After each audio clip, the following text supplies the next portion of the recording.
బాలయ్య గారు ఏమనుకుంటారు, లేకపోతే ఇటు వెళ్తే ఏమనుకుంటారు, ఒకటే ఉండేది అప్పుడు. ఇప్పుడు అలా కదా, మనందరూ ఒక కుటుంబం బ్రహ్మాండం కలిసి వెళ్తాం. దాంట్లో తప్పే ఉందో, అందరం కలిసి ఒక దుర్మార్గం ఎదుర్కోవడానికి మనం బ్రహ్మాండంగా పనిచేయాలి. నేను ముందే చెప్పే, ఎలక్షన్ రాకముందు 1 ఇయర్ ముందే చెప్పే, హ్యాట్రిక్ కొట్టబోతున్నాడు హిందూపూర్లోని బాలయ్య బాబు. సో నాకు ఒకటే సార్, రాజకీయాలంటే దురద. నేను ఉన్నట్టు మాట్లాడతా, ఏమంటే అనుకోండి, మనం ఏమన్నా మాట్లాడుకోమనండి, బయట నాకు అనవసరం. ప్రజలకి చెప్పామా లేదా, మంచి నాయకుళ్ళు ఈసారి బ్రహ్మాండంగా వస్తారు.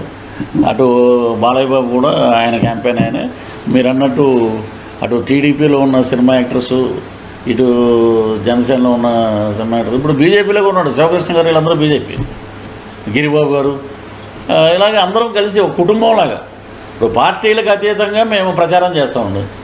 అంటే కూటమి ఏర్పడాలి అక్కడ, అది మా ఆశ. అది నేను ఈ దరిద్రుడి మీద నిలబడదాం అనుకున్నాను, అంబటి రాంబాబు మీద.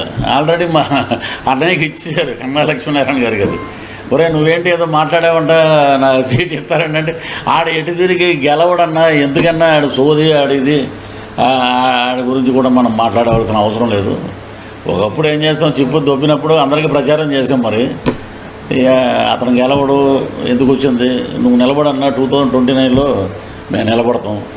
వీళ్ళకందరికీ లాస్ట్ అండి. ఇప్పుడు జూన్ 4వ తారీఖు ఉదయం 10 పోస్టల్ బ్యాలెట్లో అద్భుతంగా ముందుకు దూసుకెళ్తుంది కూటమి. ఎక్కడోళ్ళు అక్కడ సర్దుకోవడం, బై రోడ్డు వెళ్ళేవాడు బై రోడ్డు వెళ్ళిపోతాడు, ఫ్లైట్లో వెళ్ళేవాడు ఫ్లైట్లో వెళ్ళిపోతారు. వెళ్ళిపోవటం దేతడి పోసమ్మ కూడా అని అక్కడెక్కడికో పోయి బటన్లు నొక్కుంటూ ఉంటారు అన్నమాట. వాళ్ళ ఎమ్మెల్యేలు అన్నారు చాలామంది, నాకు తెలిసిన వాళ్ళు ఉన్నారు పాపం, పేర్లు చెప్తే వాళ్ళకి ఉన్న ఓడిపోతాం రా నాయన, ఎక్కడ మా గురించి మాట్లాడొద్దు అన్నారు చాలామంది. నేను ఒకటే చెప్తున్నా, బటన్ నొక్కితే అతని పేరు వస్తుంది కానీ మాకేమొస్తుంది అని. ఏమో మొత్తం డబ్బులన్నీ కోట్లు మేము ఖర్చు పెట్టడం, ఇక్కడ కూర్చొని బటన్ నొక్కడం అయిపోయిందండి. మరి ఇప్పుడు నొక్కమని మరి బటన్. అది ఎలక్షన్ కమిషన్ కూడా చాలా గట్టిగా పనిచేస్తుందండి, వాళ్ళు కూడా వదిలిపెట్టట్లే. సో మేము ఇప్పుడు ఇక్కడ చూడండి, కూటమి ఉన్నా కూడా ఒక చంద్రబాబు నాయుడు గారు, లోకేష్ గారు, అక్కడికి వస్తే ఒక నాదెండ్ల మనోహర్ గారు, నాగబాబు గారు, పవన్ కళ్యాణ్ గారు, ఇటు వస్తే బీజేపీ మా అక్క పురంధేశ్వరి గారు, ఇక్కడ మిగతా జాతీయ అధ్యక్షులు. ఇలా చక్కగా ఉందండి కుటుంబం. వీళ్ళు ఎవరండి, ఒకటి మాతో రెడ్డి, నేను ఇది ఎవరికే. నువ్వు ఇప్పుడు అందరూ రెడ్లు వేస్తేనే గెలిచారు, వీళ్ళు అన్ని జాతుల వాళ్ళు వేస్తేనే గెలిచారు. ఇలాంటివి పెడతారన్నమాట ఇవి. సరే, ఇక దగ్గర ఉంది. ముందు ఒక చిన్నది మీడియా మిత్రులు ఒకటి గమనించండి.